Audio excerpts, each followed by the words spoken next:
누가복음 23장 44절로 49절을 통해서 하나님께 영광을 돌려라 하는 내용으로 함께 은혜를 나누겠습니다. 이 내용은 이제 하나님의 선택적인 은혜를 받은 사람들의 이야기, 특히 백부장 이야기가 등장을 합니다마는 이 구속의 선택을 받은 백부장 이야기를 통하여 은혜 나누기 전에 오늘은 본문 46절을 통하여서 가장 기본적인 말씀을 먼저 살펴볼까 합니다.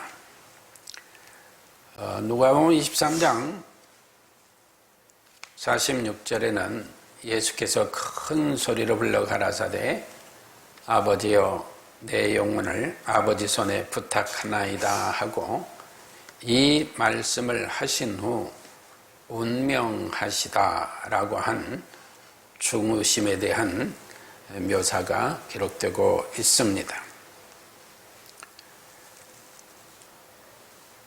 우리는 창세기 2장 7절에서 여호와 하나님이 흙으로 사람을 지으시고 생기를 그 코에 불어넣으시니 사람이 생명이 된지라 하는 말씀을 모르는 이 없을 것입니다.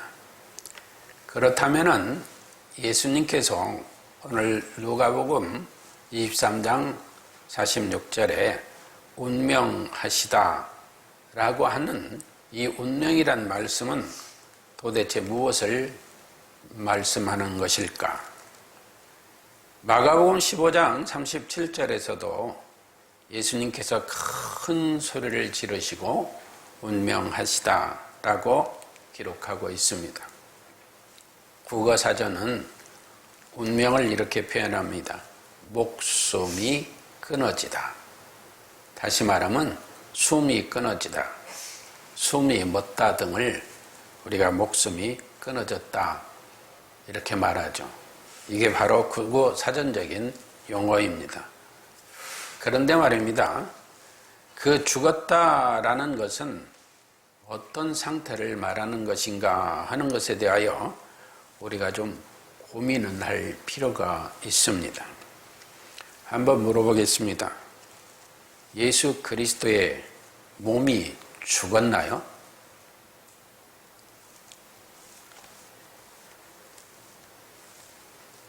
그게 뭐죠? 또 예수 그리스도의 영혼이 죽었나요?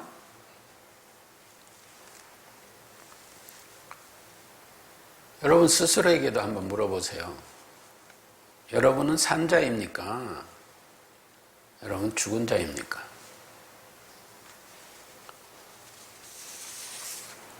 산 자라면 왜 그렇고 죽은 자라면 왜 그렇게 생각하게 되죠?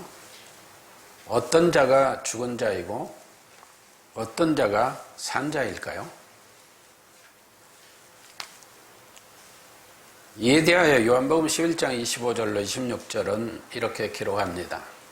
예수께서 이르시되 나는 부활이요 생명이니 나를 믿는 자는 죽어도 살겠고 무릇 살아서 나를 믿는 자는 영원히 죽지 아니하리니 이것을 믿느냐? 그러면 여러분은 산 자입니까? 죽은 자입니까? 산 자이죠. 그런데 예수님이 운명하시다 한 걸 죽었다. 물론 서신서에 많이 나오니까 십자가의 대속의 사건을 죽었다고 표현을 하죠. 그럼 죽었다는 게 뭐죠? 예수 그리스도를 믿는 자는 죽음에서 생명으로 옮겨졌고 하나님의 자녀된 권세를 누리는데 예수님은 죽었다. 이게 뭘까요? 그러므로 어떠한 자연적인 죽음을 가져와도 생이 다하여서 마침이 되나 어떤 현상 속에서 생이 마감이 된다 할 때 그 성도는 산자입니까? 죽은 자입니까? 생명이 있는 자입니까? 생명이 없는 자입니까? 숨이 끊어졌으니까. 우리는 우리 인간 사회생활 속에서 우리가 느끼고 우리가 감정하고 우리가 사고하고 우리가 생각하는 관념으로 모든 걸 해석해 버리려고 하는 경향이 있는 것은 아닌가.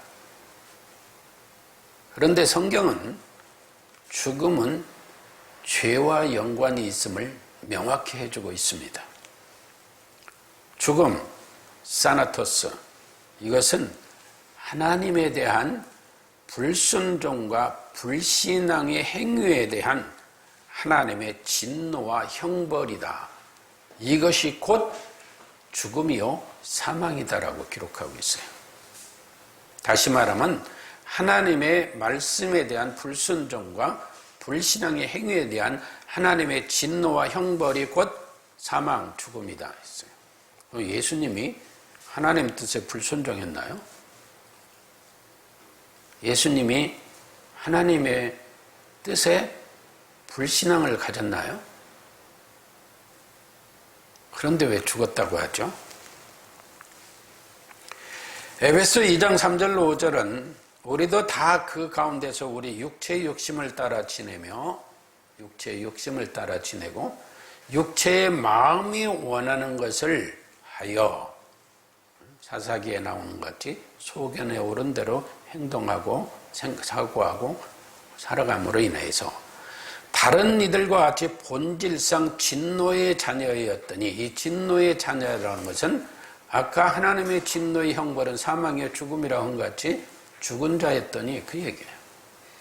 궁일이 풍성하신 하나님이 우리를 사랑하신 그 큰 사랑을 인하여 허물로 다시 말하면 죄로 죽은 우리를 그리스도와 함께 살리셨고 가로 열고 너희는 그 은혜로 인하여 구원을 받은 것이라 이렇게 되어 있어요. 그러니까 죽음, 죄, 죽음, 허물, 불신앙, 불순종. 예수님이 불신앙한 것도 아니고 불순종한 것도 아니고 죄 있으신 분도 아니고 허물이 있으신 분도 아닌데 도대체 왜 죽었다는 표현을 하는 것일까? 로마서 5장 12절은 그러므로 한 사람으로 말미암아 죄가 세상에 들어오고 죄로 말미암아 사망이 들어왔나니 이게 죄, 사망, 사망, 죄, 죽음, 죄 이렇게 연관이 돼. 이와 같이 모든 사람이 죄를 지었음에 이게 이 세상 누구도 죄 없는 자 없다. 이 세상 누구도 살아있는 자 없다. 다 죽은 자이다. 그런데 그 사망이 모든 사람에게 이르렀다는 것이 로마서 5장 12절인데 그 가운데서 하나님의 선택을 받은 자들이 그 은혜로 인하여 믿음으로 산 자가 됐다는 거예요. 아까 질문 드렸죠? 여러분은 산 자입니까? 죽은 자입니까? 할 때 우리는 당당하게 우리는 산 자입니다. 왜? 그의 은혜로 예수 그리스도가 믿어지는 복을 누리고 있기 때문에. 그런데 말입니다. 데살로니가 4장 13절은 뭐라고 기록하고 있느냐? 죽었다가 아니라 잔다라는 표현을 하고 있어요. 잔다. 잔다는 개념은 뭐예요? 우리가 저녁에 잠이 들면 아침에 깨어나는 게 보장되잖아요. 그러니까 잔다는 것은 깨어남이 존재되는 거예요. 그렇다면 예수님이 죽으셨다는 건 뭘 말하는 거지? 불순종도 안 하시고 불신앙도 안 하시고 철저하게 순종하고 철저히 하나님의 뜻대로 철저하게 십자가에 달리시고 철저하게 십자가의 고난을 당하시는데 그리고 허물도 있으신 분도 아니고 죄가 있으신 분도 아닌데 왜 죽으셨다? 이거 뭘 말할까? 여기서 우리는 예수님의 죽음심에 대하여 꼭 예수님이 죄 있으신 분으로 죽으셨다 이런 개념이 아니고 예수님이 죽으셨다는 상태가 뭘 말하는 것일까? 그래서 상태적인 입장에서 한번 생각을 해봐야 합니다.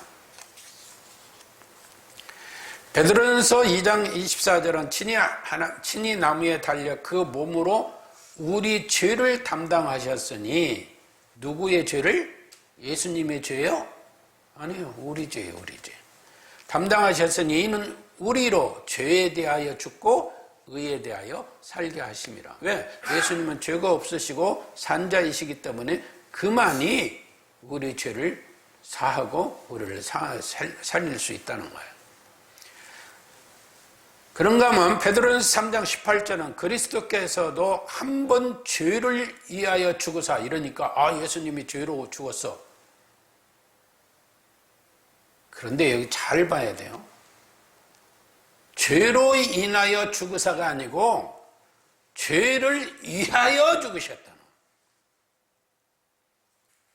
의인으로서 불의한 자를 대신하셨으니, 그러니까 예수님은 죄가 없으신 의인인데 불의한 죄인 우리 죄를 대신하여 그게 위하여입니다. 근데 우리는 잘못 까딱하다가는 예수님이 죄인으로 죽었어 이렇게 되는 거예요.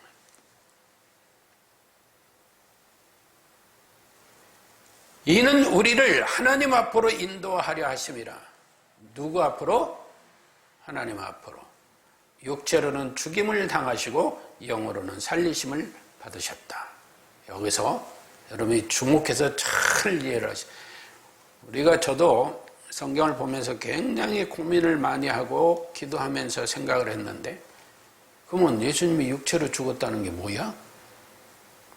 우리 소크라테스 식은 아니지만 성령 안에서 한번 질문을 던져보자고요.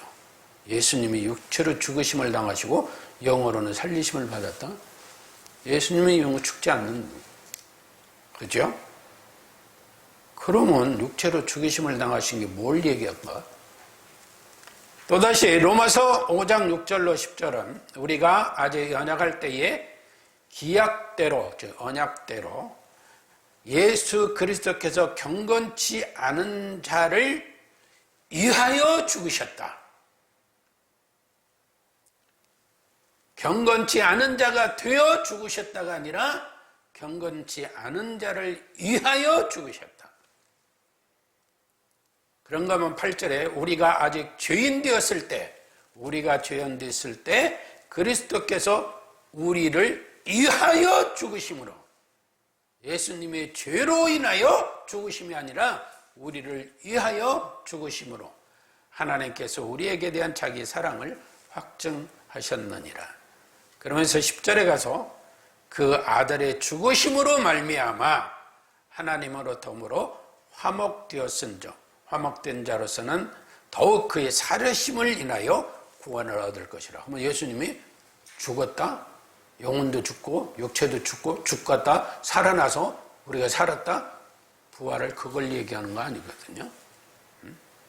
예수님의 살으심은 온전한 부활하심을 얘기하는 거예요.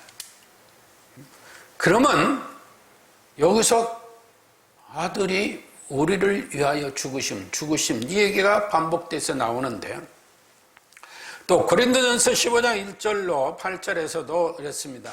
거기 내용에 3절에 보면 우리 죄를 위하여, 항상 내용이 뭐예요? 위하여. 뭐 술잔 들면서 위하여 이게 아니고, 예수님은 무엇을 위하여? 우리 죄 때문에, 우리 죄를 위하여 죽으셨다. 장사 지난 바 되었다가 성경대로 사흘 만에 다시 살아나서, 이 다시 살아났다는 것은 예수님이 영혼이 죽고 몸도 죽고 했는데 다시 살아났다, 죄인의 몸에서 다시 생명의 몸으로 살아났다, 그게 아니고 부활하셨다는 얘기예요. 그래서 게바에게 보이신 후에 12제자에게 500형 형제에게 보이시고, 또 어떤 이는 잠들었으며, 이게 여기서 잠들었다는 건 아까 우리 데살로니가전서 보는 것 같이 죽어서 장사된 게 아니고 그 표현을 잠들었다 이렇게 표현을 하고 있어요. 그 후에 야고보에게 보이셨고, 그 후에 모든 사도들에게 맨 나중에 만삭대진 아닌 사도 바울 자신에게도 보이셨다. 예수님이 부활하심을 증거하는 거예요. 그런데 골로새서 1장 21절 23절에서도 그는 육체의 죽음으로 말미암아 이렇게 해요. 그러니까 지금 잘 생각하셔야 돼요. 죽음의 얘기가 나올 때 육체 얘기가 나와요. 영혼 얘기는 안 나와요. 육체의 죽음으로 말미암아 화목케 하사 너희를 거룩하고 흠없고 책망할 것이 없는 자로 그 앞에 세우고자 하셨다. 디모데전서 2장 6절에서도 그가 모든 사람을 위하여 자기를 속전, 다시 말하면 대속물로 주셨으니. 예수님이 죄인으로 죽은 게 아니에요. 우리 죄를 지고 죽으셨다 하니까 잘못 오해하면은 예수님이 우리 죄를 지고 죄인이 되어 죽으셨다? 아니에요. 그거 아니에요. 우리 죄를 위하여 죽으셨다.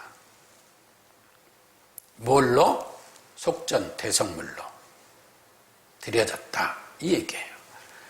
히브리서 2장에서도 9절에 보면 죽음의 고난을 받으심으로 인하여 영광과 존귀로 관을 쓰신 예수. 그러니까 예수님이 죽음의 고난을, 여기서도 죽음 얘기가 나와요. 그런데 이것이 뭐냐? 모든 사람을 위하여 이랬어요. 계속 위하여가 반복되고 있어요. 죽음을 맛보려 하심이라. 그러니까 맛을 본다는 건 뭐예요? 느낀다는 거예요. 그 고통을 예수님 스스로가 감당하고 느끼신다는 거예요. 그러면서 저희 구원의 주를 고난으로 말미암아 온전케 하셨다. 이제 죽음과 고난이 매치가 되고 있어요. 그러면 이쯤에서 죽음에 대한 정의를 우리가 생각해야 돼요. 죽음이 뭐예요? 아까 국어사전적으로 말하면 숨이 끊어졌다. 호흡이 끊어졌다. 창세기 2장 7절로 돌아가요. 하나님이 흙으로 사람을 지으시고 생기를 그 코에 불어넣으시니 생명이 된지라. 이게 뭐가 사라진 거예요? 흙, 몸과 육체와 생기가 나눠진 거예요. 창세기 2장에서 명확히 해주고 있어요. 이게 있을 때 생명이고 없을 때 나눠질 때는 죽은 거예요. 우리가 그 표현을 하는 거예요. 그럼 죽음은 뭘 얘기하느냐? 영혼과 육체가 분리됨이 죽음이다. 이렇게 얘기해요. 우리 사람들 보면은 그러잖아요. 아, 이분 숨이 끊어졌네. 죽었다는 얘기예요. 그건 뭐예요? 호흡이 멎었다는 얘기예요. 우리로 말하면 육체와 영혼이 분리됐다는 거예요. 이게 죽음이에요. 그러면 그리스도인만, 예수님이 그러셨으니까 그리스도인만? 그러면 예수 안 믿는 사람은 그런 죽음 없나요? 예수 안 믿는 사람도 육체와 영혼 분리돼요. 성령 하나님의 인도하심 속에 그가 예수 그리스도를 구주로 고백하는 믿음 안에서 산 자이냐, 아니면 죄인으로 쭉 살아오다가 그냥 육체와 영혼이 분리됐느냐, 죽음은 똑같아요, 표현은. 그래서 오늘날 우리도 장례식 할 때, 우리 헌법은 장로교는 상례식 이렇게 돼 있는데 할 때도 뭐라고 그래요? 죽었다 이렇게 얘기하잖아요. 그러니까 죽었다는 개념을 쓸 때 그 용어를 사용할 때 매우 주의가 필요한 것이다 라는 거예요. 그 정의를 알고 써야 돼요. 이 부분은 제가 성안예식에 대해서 간략하게 유튜브에 올려놨으니까 여러분이 참고로 한번 들어보시기 바랍니다. 그러므로 여러분, 사람이 죽었다라고 할 때 무엇을 보고 죽었다고 그러는 거예요? 숨이 멎다. 다시 말하면 육체와 영혼이 분리된 상태를 죽었다 그래요. 심장이 멎었다. 죽었다 그래요. 왜? 호흡이 안 되니까. 그것은 믿는 자나 안 믿는 자나 우리가 공통으로 쓰고 있다는 게 표현이 그거밖에 없으니까 그래요.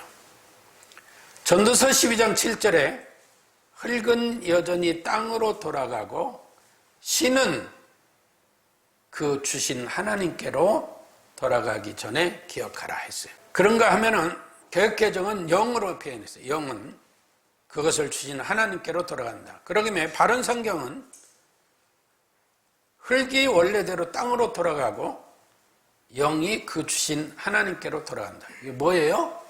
몸과 영혼이 분리된다는 거예요. 그렇죠? 표준 세목은 뭐라고 했느냐? 육체가 원래 왔던 흙으로 돌아가고 숨이 그것을 주신 하나님께로 돌아간다. 이게 뭐예요?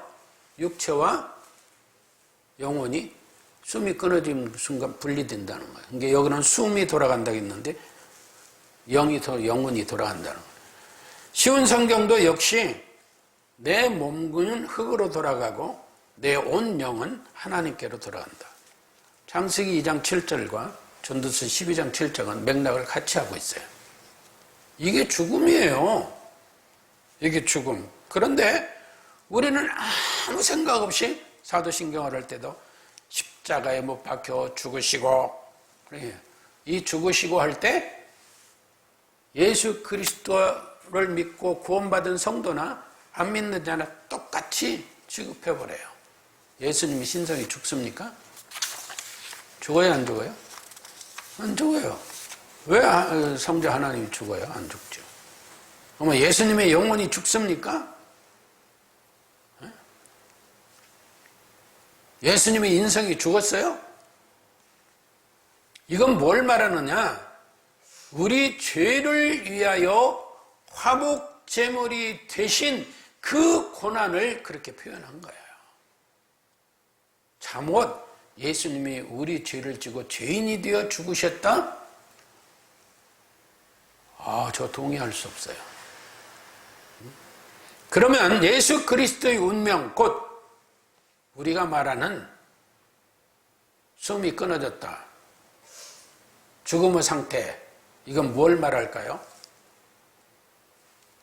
바로 예수님의 인성, 완전한 인간이신 육체와 몸과 영혼이 분리되셨다, 그 얘기예요. 그래서 마태복음 27장 50절에는 뭐라고 했냐? 예수께서 다시 크게 소리 지르시고 영원히 떠나시다 했어요. 몸은 장사되잖아요. 몸은 있잖아요. 지금 십자가상이 아직 있어요. 계셔요. 근데 영원히 떠나셨어요. 또 요한복음 19장 30절에서도 예수께서 신포도주를 마신 후 가라사대 다 이루었다 하시고 머리를 식으시고 영원히 돌아가시니라 했어요. 이것을 누가복음 23장 46절에서는 운명하셨다 이렇게 표현한 거예요. 이건 뭘 말하는 거예요? 예수님의 몸과 영혼이 분리되셨다. 온전한 인간이신 인성을 취하여 오신 예수님의 몸과 영혼이 분리되셨다. 하나님의 신성적인 예수 그리스도의 신성은 절대 변함이 없어요. 그러니까 우리가 예수님이 십자가에 못 박혀 죽으셨다 할 때 믿는 자도 죽었다, 안 믿는 자도 죽었다 다 표현하는 그런 개념으로 오해하거나, 또는 예수님께서 우리의 죄를 지시고 그 죄인으로 죽으셨다 이렇게 하면 대단히 곤란하게 돼요. 예수님은 한 번도 죄인 되신 일이 없어요. 우리 죄를 대신하여, 우리 죄를 위하여 예수님이 육체와 영혼이 분리되는 고난을 겪으신 것을 그렇게 표현합니다.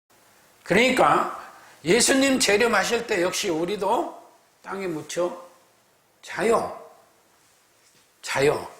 자는 걸 뭘 전제로 한다? 깨어남을 전제로 해요. 그래서 전 시간에 우리가 낙원의 개념 얘기하면 했지만 거룩하고도 영원한 하나님 나라에 그 하나님을 섬기던 영혼과 자고 있는 육체가 만나 부활체로 부활하는 거예요. 그래서 제가 여러분 산자입니까? 죽은 자입니까? 라고 묻는 거예요. 죽은 자의 개념은 반드시 뭐와 관계가 있다? 죄와 관계가 있어요. 따라서 우리가 하나님을 영화롭게 하고 영화로운 삶을 살기를 원한다면 믿음 안에서 내가 예수 그리스도가 믿어지고 그 성령 하나님의 도우심 속에 예수 그리스도가 내 죄를 대신하여 내 죄를 위하여 화목제물이 되어서 십자가에서 고난을 당하신 것을 잊지 말아야 돼요. 잊지 말아요. 그런데 예수님이 우리와 똑같이 죽으셨다? 죄 없는 사람들과 똑같이 죄인들과 같이 십자가의 죄인으로 죽으셨다? 아니에요. 예수님은 한 번도 죄인 된 일이 없어요. 십자가에서도 그들이 죄로 정죄하였지만 속죄 제물이 되었지만 예수님은 죄인으로 죽으신 게 아니에요. 그렇게 되면 뭐가 되는 거예요?